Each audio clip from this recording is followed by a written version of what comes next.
Am I right in thinking this is the first time you guys have done a TV interview together? Yes, pretty much. Yes, first time on a talk show as well. Really? What, for me? For you? For me, yeah. Why have you not been on one before? No, I think when you play football, you don't tend to do them as much, but it's obviously a real honour. We did League of Their Own a few weeks ago together. I had a great time. Well, that's other. why I wanted you to come on. I enjoyed working with you. But you say when you're playing football, but you spend probably more time not playing than playing. Am I right? So there must have been time for you to do other stuff. Yeah, and I think in that spare time, I mean, that was when I did more football sort of punditry and things like that, and just looked at the future, because 31 years of age, you retire, it's quite a big deal, and you look and you think, it's big, wide world, all I've ever known was football, and you think, what am I going to do now? You know, and it was quite difficult. And what are you going to do? Still waiting. No, you're not. Hey, but you guys have been married, how long is it, 16 years now? Yeah, 16 in June. Well, that's incredible. Congratulations. That's a lovely thing. Unusual. Well, it shouldn't be, but it kind of is. How did you meet? Is it you met at a concert? Not one of your concerts, but it was a concert. It was? Yeah, well, at the time, Eternal were touring with Take That. And Robbie Williams kept on saying to me, you've got to come and meet my mate. You've got to meet him. He wants to meet you. He's seen magazines. And I went down, and Jamie and sort of Robbie and that were just playing ball, and that's how we met. I'd always seen Louise in different magazines, and I thought, yeah, I like that. I really like her. But unfortunately, she had a boyfriend at the time. Is that how footballers choose wives? It's like they have a pilot, they rip out page and say it's going to be one of them. Do you know what? I'm going to Milan. When I come back, get a couple of them lined up. I'll give them a trial.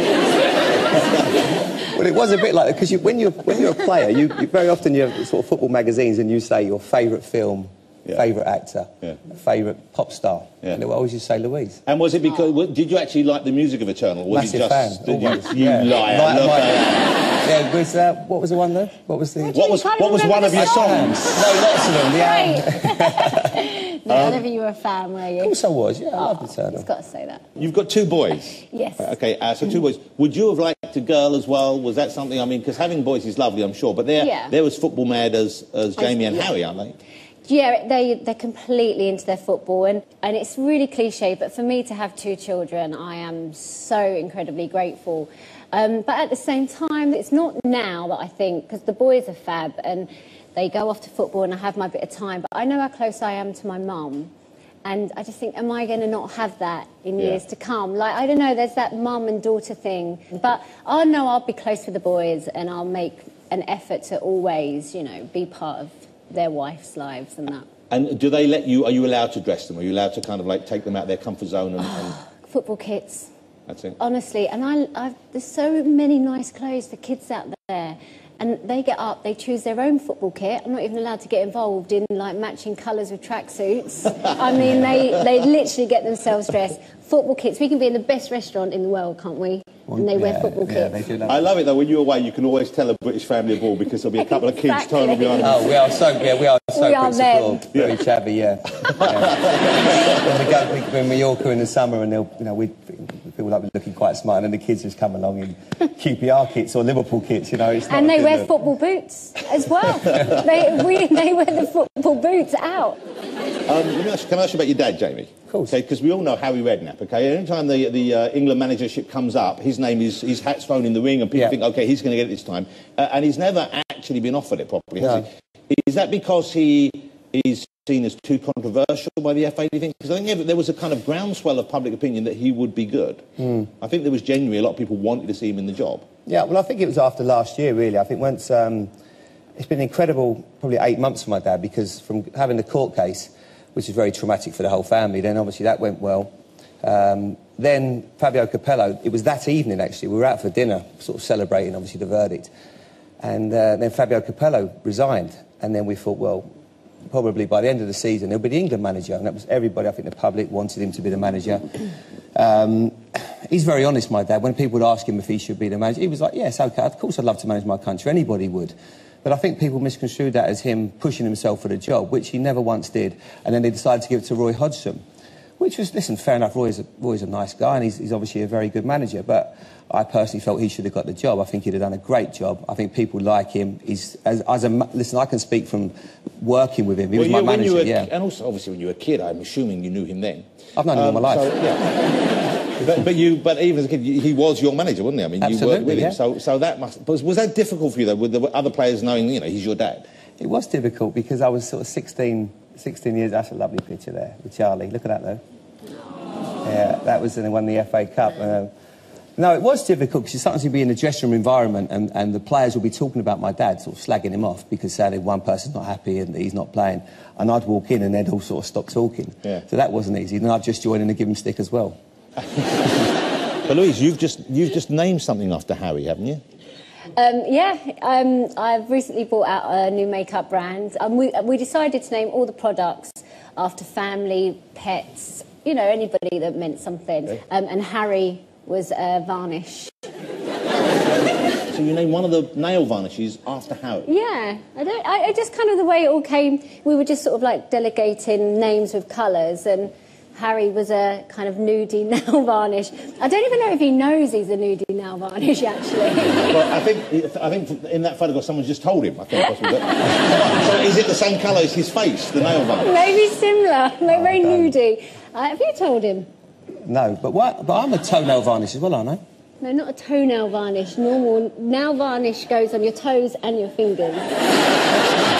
Yes. I thought toes were separate. Separate. Yeah. No. You would have thought. We could have thought. We should have thought you needed a good idea. A heavier grade of varnish for your toes. They come in from there. And so, but you two, you work together occasionally, but I guess not all the time. But you seem to enjoy working together. Am I right? Is that something? Cause yeah, we don't do loads, but what we've done, it's been nice. Like, say for example, they said we want someone to go on holiday and play topless golf. They would.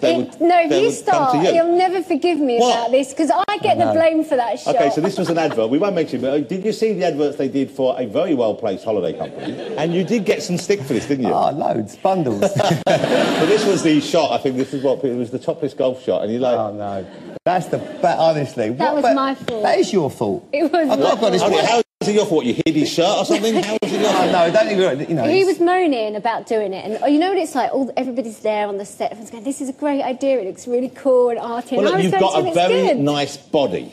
No. Okay, look at that. Oh no! Please get that off. Horrendous. Yeah. What a prick. I think it looks. Is that what you're calling me for showing it? No, that's not calling. No, it's not. Look, you were asked to do it, and it's, you know, it looks glamorous. It looks like a nice place to be. You know. It's all right. It's your fault. Do it before you get a big middle. And then you won't be able to. Yeah, I know what you're talking about. So you're working away on a number of things. Yes. Okay. And when you're being away busy though, are you possessive about Jamie? Are you concerned about? Look, let's face it, he's a very good-looking man. We've all seen him with his shirt off repeatedly. He used to be a player. He's not so much anymore, but he must get offers. I don't know. Do you get offers? No, I don't. Do you? What was that face? No, I don't. Are you jealous of Louise at all? Do you kind of Absolutely. keep I check her phone regularly. Really? and rightly so. No. I'm glad you gave me that other number then, because that's the main one. I always tell him I delete all the good ones. I always, yeah. But do you do that? Do you ever text and check his phone? All the time. Sometimes for different things, though, like just normally if I'm sort of boiling something in the kitchen and it's there, I just have a little flick through. Yeah. Boiling what, a bunny? I linked right into that one. But things probably, I guess, when you think about, you know, a footballer's career, you've got about as good a career as you could possibly have after football. Would you want to go back into the game? Would you want to manage? My dad always says to me, "You will one day manage." But then he'll ring me up and say, what are you doing today? Because I'm going to play golf. And he says, now I know why you're not managing. Yeah. And he goes to work and he's got grey hairs and I see him on the sideline pulling his hair out. It's very, very stressful. Yeah. But one day I'm sure I'll have a go. But because your dad was a good manager doesn't mean I'm going to be. I probably could get sacked after 6 months, you know, who knows? And do you miss the music business? Do you miss being involved in that? Would you reform if Eternal came back and did another tour? Or if people want, because you had a very successful solo career after the band as well. Yeah, they have asked about Eternal getting back together. I haven't spoken to any of the other girls, but I don't know if the knee pad days are over. Well, we used to always wear knee pads and big boots. Oh, I keep that quiet, babe. It was great, but I can't see the four of us ever reunited. That's a bit too much, isn't it? You know, we said we wouldn't talk about the knee pads. I mean, you might as well, if you're going to go down, you might as well be prepared. I know. Thank you so much for coming on the show. I'm really pleased, because I'd met Louise a few times, but I'd never met you, Jamie, properly. Well, once in the street we met. Yeah. I tell you what, I'm glad I had my knee pads with me. Anyway, it was great to have you on the show. Thank you so much.